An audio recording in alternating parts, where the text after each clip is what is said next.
தாவேகா செயற்குழு கூட்டத்தில் அக்கட்சியின் தலைவர் விஜய் உரை நிகழ்த்தினார். அப்போது பாஜகவுடனும் திமுகவுடனும் எப்போதும் கூட்டணி கிடையாது என தெரிவித்தார்.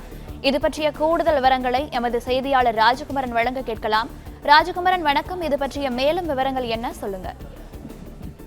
தமிழக வெற்றி கழகத்தினுடைய செயற்குழு கூட்டம் இன்று பனையூரில் நடைபெற்று முடிந்திருக்கக்கூடிய நிலையில் தமிழக வெற்றி கழகத்தின் தேர்தல் நிலைப்பாடு என்ன, 2026 சட்டமன்ற தேர்தலுக்கு தமிழக வெற்றி கழகம் கூட்டணி தொடர்பாக எந்த மாதிரியான கணக்கீடுகளை எல்லாம் மனதில் வைத்திருக்கின்றது என்பதை தெள்ள தெளிவாக இன்று தமிழக அரசியல் களத்திலே விஜய் எடுத்துரைத்திருக்கின்றார் இந்த செயற்குழு கூட்டத்தின் மூலமாக.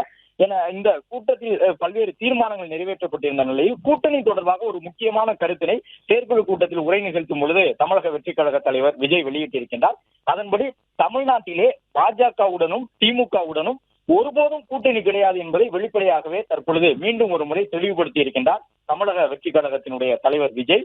கொள்கை எதிரிகள் மற்றும் பிளவுவாத சக்திகளுடன் நேரடியாகவோ மறைமுகமாகவோ ஒருபோதும் கூட்டணிக்கு நாம் தயாராக இல்லை என்ற கருத்தை தமிழக வெற்றி கழக தலைவர் விஜய் தெரிவித்திருக்கின்றார். விஜயை பொறுத்தவரை கொள்கை எதிரியாக திமுகவை தொடர்ந்து கூறி வருகின்றார். அதே போன்று சித்தாந்த எதிரியாகவும் பிளவுவாத சக்தியாகவும் பாஜகவை விஜய் குறிப்பிட்டு வருகின்றார். இந்த நிலையில்தான் கொள்கை எதிரிகள் மற்றும் பிளவுவாத சக்திகளுடன் நேரடியாகவோ மறைமுகமாகவோ கூட்டணி இல்லை என்று தமிழக வெற்றி கழகத்தினுடைய தலைவர் விஜய் தெளிவுபடுத்தி இருக்கின்றார். அது மட்டுமல்லாமல் தமிழக வெற்றி கழகம் என்பது கொள்கை வழியில் நடக்கக்கூடிய இயக்கம் எனவும் கூட்டணி என்றால் தமிழக வெற்றி கழகத்தின் தலைமையில் மட்டுமே கூட்டணி என்ற ஒரு தகவலையும் விஜய் தெரிவித்திருக்கின்றார்.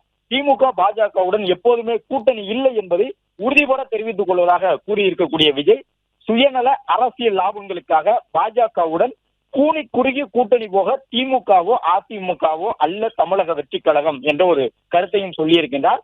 தீர்மானங்களை பொறுத்தவரை திமுகவை தொடர்ந்து சாடக்கூடிய வகையிலான திமுகவை விமர்சிக்கக்கூடிய, முதல்வரை விமர்சிக்கக்கூடிய தீர்மானங்கள் பல இடம்பெற்றிருக்கின்றன. பாஜகவை குற்றம் சாட்டக்கூடிய தீர்மானங்களும் தமிழக வெற்றி கழகத்தால் நிறைவேற்றப்பட்டிருக்கின்றன.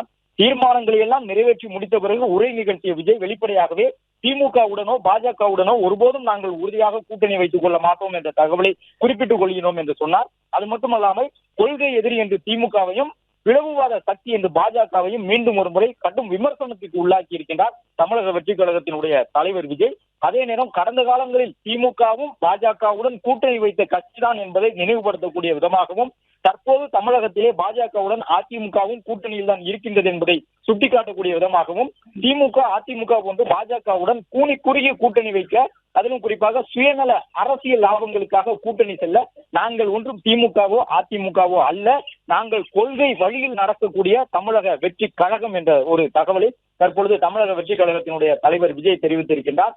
அது மட்டுமல்லாமல் எங்கள் தலைமையில் தான் கூட்டணி என்றாலே அதற்கு தமிழக வெற்றி கழகம் தான் தலைமையாக இருக்கும் என்ற ஒரு தகவலையும் சொல்லி இருக்கின்றார். எனவே தேசிய ஜனநாயக கூட்டணிக்குள்ளாக பரவுவதற்கான வாய்ப்பு இருக்கா என்றெல்லாம் சொல்லப்பட்ட நிலையில் தற்பொழுது பாஜகவுடன் திமுகவுடன் ஒருபோதும் கூட்டணி இல்லை என்பதை உறுதிப்படுத்தி இருக்கின்றார்.